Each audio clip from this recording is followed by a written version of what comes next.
this point in my author career, I've written 7 novels and 1 novella, so I like to think I've become very familiar with the novel writing process.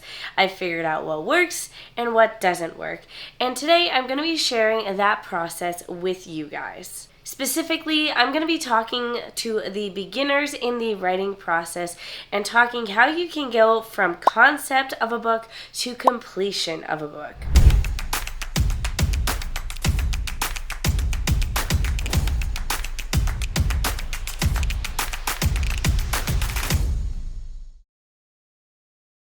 Hello everyone, my name is Mandy. I'm an author, the creator of the Book Launch Planner series, and I also have courses on book cover design and book formatting. I make weekly videos on the business of being an author, so if that sounds good to you, make sure to subscribe and hit that bell notification icon so you never miss a new upload. You can also join as a YouTube member to get early access to videos as well as behind the scenes content. So let's stop dilly-dallying. Let's talk about writing a novel. Now, what is the first step when it comes to writing a novel? It might surprise you that it's not actually the writing. We need to first brainstorm and outline our novel. Now, not everyone is a fan of the outlining phase. There are people who write a book without outlining it, but I do highly recommend that you go ahead and outline your novel. But even if you don't want to outline, at the least, you should be brainstorming your book. Brainstorming is basically a process where you just write down any and all ideas, no matter how good or bad you think they may be. Just write it all down. Typically, when I start a new book, I have a dedicated notebook or book where I do all my brainstorming in. Now, I have a guide that I use personally and that I created as well called My Novel Outline Planner. It's available as a hardcover or a paperback. You can purchase it on Amazon. I will leave it linked below. But basically, I use this little book to do all my brainstorming. There's lots of fun little templates in here, like a book title checklist, a character profile, multiple character profiles, some different things that you can use to create your story timeline. Lots of brainstorming place when it comes to world building, especially if you're in a fantasy, and then story locations, all these things that you can plot out and brainstorm in your book. You can do that in here. So basically, every time I write a new book, I get a new one of these little planners and do all the brainstorming in there. Or you can use just a regular notebook as well. When it comes to actually outlining your book, I highly recommend that you check out Save the Cat Writes a Novel. This is a great book on the craft of writing that really dissects what makes a good story, and I highly recommend it, especially for beginner writers. And if you're someone who's writing romance, then Save the Cat Writes a Novel might not necessarily work with romance books, but if you are writing romance, check out Romancing the Beat. It's the same sort of concept where it breaks things down into different story beats, but it breaks things down into romance story beats, which is a little different. Now, once you're done with your outlining or brainstorming, it's time to move on to the next step, which is your first draft. Now, when it comes to your first draft, I personally try to make it a goal to write 1,000 to 3,000 words a day. I feel like this word count goal is pretty manageable without feeling too overwhelming. Now, obviously, if you want to throw in some days where you write 5,000 words or even 10,000 words, that's really great, but you don't want to write so much in one day that the next day you're burnt out and you don't want to keep writing. The most important part of writing your first draft, however, is making sure that you're not focused on perfecting your book and that you're just trying to get the first draft written. And as you're writing, if you're halfway through the book and you realize something that you wrote in the first half of the book isn't going to work anymore and you have to do some rewriting, my personal recommendation is that you take a notebook, write down the edits that you need to make. Don't make the edits and just continue writing. I find that it really comes down to just getting that first draft done and worrying about the editing later. But you don't want to forget about what you need to edit, so just write it down so you don't have to worry about it and move on with the actual writing process. Now, if you liked my novel outline planner, then I highly recommend checking out my writing planner. This is a planner dedicated just to track your writing process. There's some goal setting templates in here that allow you to set some word count goals, and you can also just track your daily writing in here. This is just fun. If you're into planners, you'll really like this. You can get my writing planner, which can be used any time of year, or you can get the 2025 or 2026 writing planner. This is obviously going to be designed for the specific year. And I'm happy to say that by the time you watch this video, the 2026 writing planner should be live. You can get it as a printable on my website or as a paperback on Amazon. There is a color edition which has some colorful illustrations, and each month the theme and the illustrations change, or you can get the black and white edition, which is just more plain, and you can decorate it yourself if you'd like. And again, that's available as a paperback on Amazon or as a printable on my website. I personally use the paperback color edition for myself every year, and I absolutely love it. Now, let's say you finish the first draft, because sometimes that's the hardest thing, is just finishing the first draft of your book. But once you finish the first draft, now what? What are you supposed to do? Do you send it to an editor right away? Do you try to find beta readers? There's a lot of different things that you can do. There's also critique partners where you can swap with a friend and you guys can edit your own manuscripts together. I don't recommend doing any of that first. The first thing you need to do is self-edits, because odds are your first draft was pretty messy, and before anyone can see it, you yourself need to edit it, especially if as you were writing, you were making notes on things to edit. Now is the time to do that editing. Again, we're not focusing on perfection, but it should be good enough and clean enough that if someone else were to read it, they can actually give you feedback that will allow you to make your story better. So you want your story to not be confusing, and you want it to make sense, and basically you want it to be good enough that the feedback they're giving you is strong developmental feedback, like there's this plot hole that you didn't notice, rather than this paragraph doesn't make sense or all this doesn't make sense. Basically, when you read your own manuscript, you should be pretty happy with it. Be maybe aware that there's things that aren't working, but maybe you don't know how to fix it, and that's when other people's feedback will come into hand later. I actually have a whole video on my self-editing process, so if you want to watch that, I will leave it linked down below. Now, once you finish your self-edits, you can move on to the next step.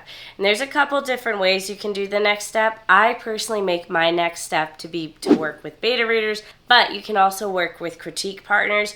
I really find the feedback that critique partners and beta readers are kind of interchangeable, so you can do one or the other or both.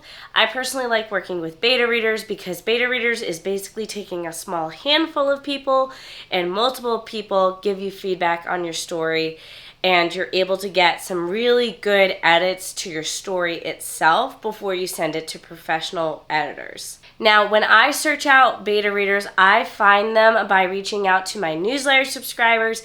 I let my newsletter subscribers know that I'm looking for beta readers, and that if they want to beta read my book, that they should fill out this form. I let them know that there's going to be a deadline and what the deadline is and how much time they'll have to read and give feedback and how they'll be giving feedback. I explain to the potential beta readers exactly what to expect so we can make sure that it's a good match. Because also you want to make sure you choose beta readers who will enjoy the genre that you're writing, because obviously if you're a romance writer and you choose a beta reader who kind of loves or sometimes hates romance, you don't want to choose them. You want to choose someone who's very familiar with the romance genre and will be able to tell you if your book that is supposed to be romance is good or not. The way I do all of this is using Google Forms, so I have them fill out a Google form to apply, and then I also use a Google form to actually get the feedback. So the way I do it is every couple of chapters as they're reading, they get a link to a Google form that they have to fill out to give feedback on those chapters that they just read. I have a very thorough beta reading process now, and I talk about it in this video, so if you want to watch a video on my full beta reader process, make sure to watch this video right here. But basically, Google Forms are the backbone to my beta reading process, and they fill out the forms and give the feedback. I ask specific questions about the plot and what's going on in each couple chapters. That way, I make sure everything is working.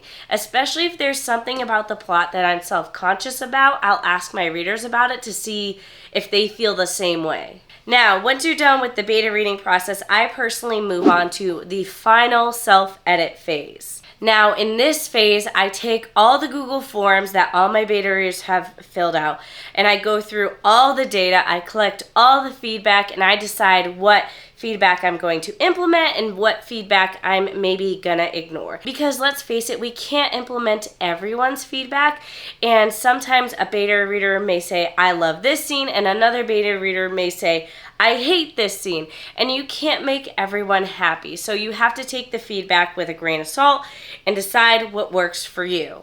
And this is your final chance to make final developmental edits to your manuscript before you send it to an editor. Which brings me to the next step, which is professional edits. Now, there's 3 main types of editors that you can hire. You can hire a developmental editor. This is someone who edits the story and makes sure there isn't any plot holes. There's copy and line editors. These are editors that look at things on a line-by-line basis. They look at sentence structure, that sort of thing. And then we have your proofreader, who is the final read through to make sure there aren't any typos or major grammar issues. The real question is do you have to hire an editor for every single step, or do you even need to hire an editor at all? Now, I personally think the answer is sometimes no. I don't think you need to hire someone for every single step. I personally have not hired a developmental editor in years. I found my beta reader process works so well that I can skip the developmental editing entirely because I get it done with my beta readers. However, I know my weakness is line and copy edits, so I almost always hire a line and copy editor. I have a separate video all about whether or not you should hire an editor, so I will link that below so you can learn more info on that. But the absolute last step after all your editing is proofreading. Now, obviously, I already talked about how you can hire a proofreader, but proofreading is its own step in itself, which is why I wanted to talk about it separately with you guys. There's a couple things you can do. You can hire someone to proofread your book. You can ask as many people as possible to read your book. You can use Microsoft Word's read aloud feature to catch any typos. There's a lot of different things you can do to proofread your book. I recommend doing at least 2 things to proofread your book because there will always be typos or things that you missed in your book. And the more ways you cover yourself during the proofreading process, the less likely it is that people reading your book won't see typos in your book. I actually found that my most effective way to proofread my book is using Microsoft Word's read aloud feature. I have found so many typos that have slipped through the cracks that way. But if you want to learn more about my entire proofreading process, again, I'm sorry, it's another video that you have to watch, but today's video is just a brief overview of everything, and there's separate videos you can watch to learn more about specific things. Now, once you're done with the proofreading, it's time to publish your book, which this video is not about because publishing is a big thing that is multiple steps and a separate video all on itself. Now, I personally have only ever self-published my book, so I can only speak to that. But if you do plan on self-publishing your book, I highly recommend following this YouTube channel. Make sure to hit that subscribe button because I talk all about self-publishing here. In fact, I have an entire playlist all about self-publishing. I will link it down below. It is a huge resource with lots of free content that you guys can watch to learn and figure out how to self-publish your book in a budget-friendly manner that will hopefully have a lot of success. So make sure to check out that entire playlist and all the other videos that I mentioned. Everything that I talked about today will be linked in the description below. If there's a video that you want to see in the future and I haven't done a video on it yet, let me know in the comments down below. I'll make sure to do that video in the future. Otherwise, that is going to be it for today. Thank you all for tuning in, and I'll see you all in the next one.